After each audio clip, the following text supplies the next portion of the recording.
bronzeado. É isso, né? Quem pode, pode, meu amigo. Vamos falar do São Paulo primeiro? O Oscar chegou, mas a expectativa é que o Luciano continue com a camisa 10 e titular. A ideia, aparentemente, né, assim, de começo de ano, é que eles façam um quarteto fantástico, ofensivo. Lucas, Oscar, Luciano e Caleri.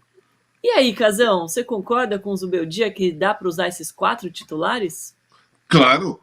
Assim, o futebol é assim, você tem que montar um time com os seus melhores. Né? Então, você tem um time bom, você tem que colocar os melhores dentro do campo para jogar. Se você tem Lucas, tem o Oscar, tem o Luciano, tem o Caleri, por qual motivo você vai excluir um desses aí? Dá para jogar. Agora, eu queria falar sobre a camisa 10, cara. Os clubes brasileiros têm que aprender muito ainda com marketing no futebol, mas muito. Estão muito distantes dos grandes clubes europeus. Porque Oscar foi camisa 10. É um camisa 10 em todos os clubes que ele jogou. Mesmo depois que as camisas viraram numeração fixa, quase sempre ele foi camisa 10. É um momento do marketing do São Paulo entrar em ação e dar a 10 para os caras e fazer uma programação, uma promoção, um espetáculo em cima dessa camisa 10. Porque o Luciano foi o Rogério que deu a camisa 10 para ele, mas ele nunca foi um camisa 10. Eu tô falando de posição, tá? Você pode dar 10 até pro zagueiro, se você quiser, hoje em dia.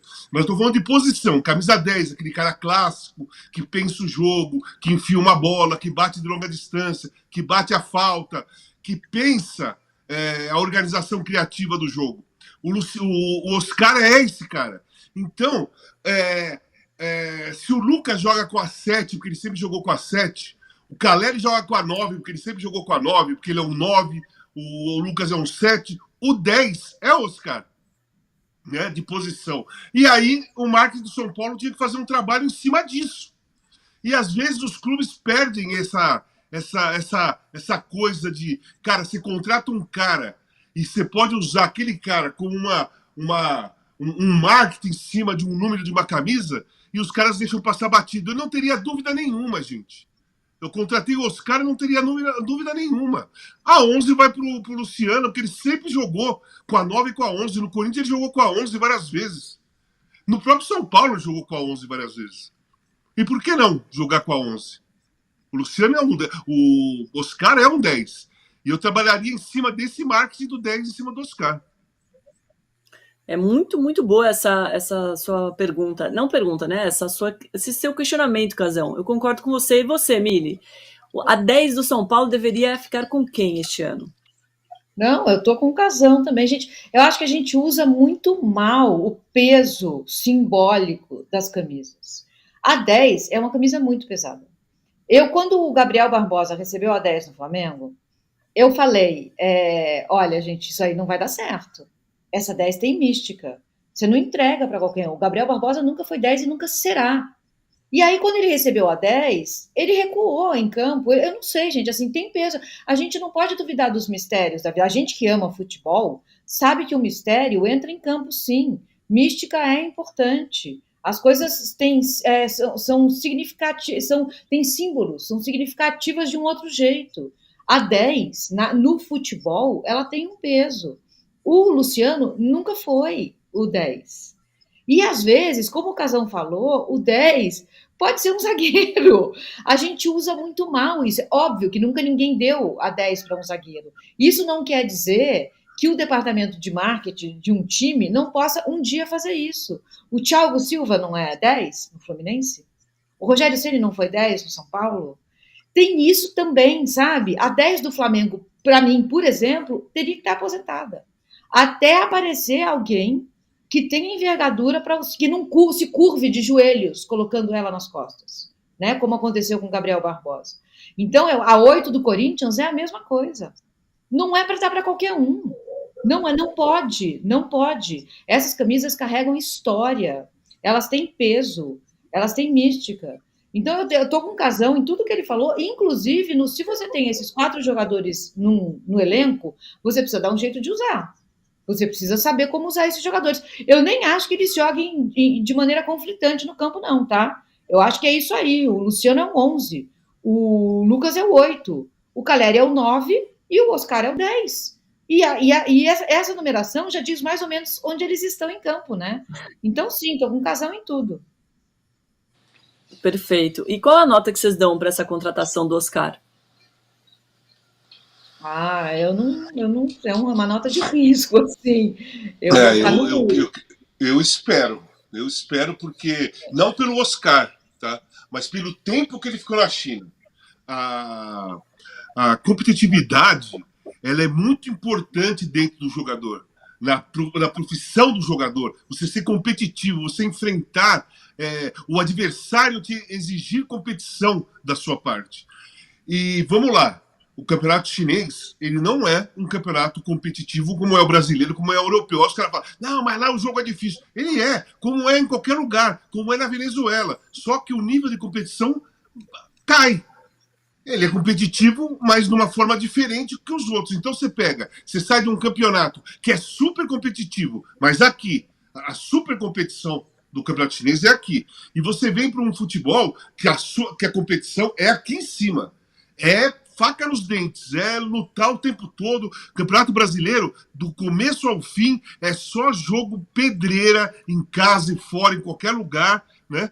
E o Oscar está muito longe desse cenário, está muito tempo longe desse cenário. É a única coisa que eu falo sobre o Oscar. A única coisa que eu coloco em dificuldade o Oscar. Porque eu acho o Oscar sempre foi um ótimo jogador. Aquele jogador criativo, jogador que faz gols decisivos, sim. Não é a marca, não é o carimbo do 7-1 que está na história do Oscar. Tá? O Oscar participou do 7-1, mas antes do 7-1 e depois do 7-1, a história é outra. A história é diferente. Né? Ela é muito mais rica do que aquele recorte. É trágico. É um recorte trágico. Ficou na história de todo mundo que participou, de todo mundo que estava lá. Ficou. Eu estava comentando o jogo e carrego o 7-1 na minha cabeça o tempo todo que eu estava assistindo aquilo ali e comentando o jogo. Então, aquilo ali foi uma marca que ficou para todo mundo que estava naquele estádio, naquele dia, no Mineirão. Mas, tanto a história dos jogadores como as nossas histórias tem o antes e o depois desse recorte do 7-1. E isso não pode ser colocado na balança como uma coisa definitiva na marca de quem participou daquilo. Ô, Milho, o Paulo Ursão tá falando que o Oscar será um novo James no São Paulo. James foi bom, né? Um novo Rames no São Paulo. Eu entendi. Eu não acho que vai ser, porque o Oscar, ele é um cara disciplinado, né? Ele é um cara de grupo. Ele não vai fazer o que o Rames fez de ser ele futebol clube, sabe? Não, acho que não. Isso não quer dizer que vá dar certo. É o que o Casão falou, assim, a competitividade é outra. Claro que o Oscar pode conseguir recuperar essa competitividade, essa intensidade, mas o Oscar é um jogador mais fragilizado, assim, fisicamente, né? E essa pancadaria, que é o ano do futebolístico brasileiro, ele vai precisar encorpar, e ele já é um jogador mais velho. Então, não sei, tem muita coisa em jogo, mas é um jogador extremamente técnico, é um 10, é um cara que faz a leitura tática do jogo de forma muito rápida, chuta de longe, faz gols. Então, sim, não acho essa comparação com o Rames. Não vai ser isso, não. Boa. Agora, um detalhe que eu queria chamar a atenção é sobre o Luciano, né? Que ele foi artilheiro do time com 18 gols nessa temporada. Foi quem mais jogou, 60 jogos. Só que ele tomou 26 cartões, 23 amarelos e 3 vermelhos, o que é o dobro do segundo colocado, o Wellington, que tomou 12 cartões. É muita coisa, hein, Casão? O Luciano entrou numa mania, já faz alguns anos, num hábito muito ruim para quem joga futebol, que é reclamar de tudo, abrir os braços, pôr mão na cabeça, sabe? Sai um lateral, os caras põem a mão na cabeça como se tivesse quebrado alguém, como se tivesse acontecido um absurdo dentro do campo. Então, os gestos é uma coisa, pelo menos na minha percepção, assim, muitos gestos que acontecem, que os jogadores fazem desde o campo, é completamente desproporcional com o fato que aconteceu realmente. Então, esse tipo de reação, principalmente para árbitro, presta atenção, não sei se vocês já prestaram atenção. Se não prestaram, começa a prestar atenção. Quantas jogadas em campo, por exemplo, Luciano, Hulk, Luciano e Hulk, eles têm o mesmo comportamento de tentar, de qualquer coisa que eles, qualquer momento que eles caem no chão, é mão na cabeça, braço aberto, falando alto com o árbitro. Isso daí é cartão o tempo todo. Né? É cartão o tempo todo. Reações desproporcionais com o que está acontecendo em campo. O Luciano sempre quer falta para ele. Ele nunca, todas as vezes que ele cai no chão, é falta nele. Ele faz como se fosse falta. E coloca o ambiente contra o árbitro. Isso é uma das coisas que os árbitros mais detestam num jogador, que é exatamente aquele cara que tenta colocar sempre a torcida contra a arbitragem. E o Luciano, se é consciente ou não, faz isso. Hulk faz isso. E tem outros tantos que fazem isso também.